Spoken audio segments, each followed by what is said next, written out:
Hi and welcome to my channel. This is Jayprakash. Today I am going to explain about the diary writing.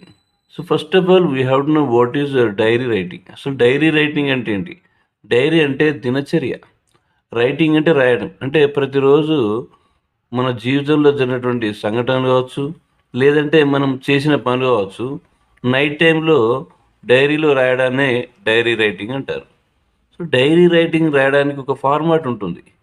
ఆ డైరీలో first మనం ఏమిటి రాయాలంటే date. So date mention చేయాలి, అంటే date రాయాలి.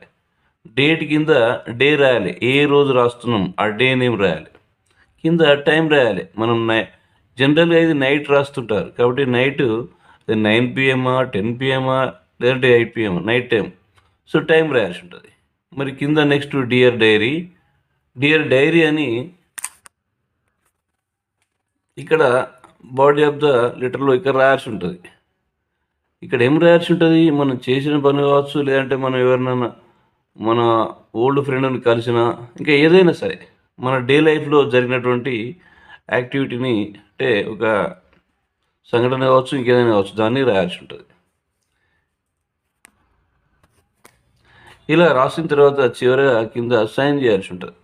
So ఇలా రాయడాన్ని డైరీ రైటింగ్ అంటుంటారు.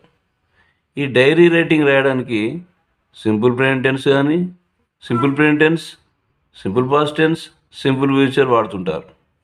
ఎందుకంటే సింపుల్ ప్రెజెంట్ టెన్స్ అంటే మన డే లైఫ్లో జరిగింది కాబట్టి ఈ 3 టెన్సెస్ యూజ్ చేస్తుంటారు. Simple present tense, simple past, simple future కూడా వాడుతుంటారు.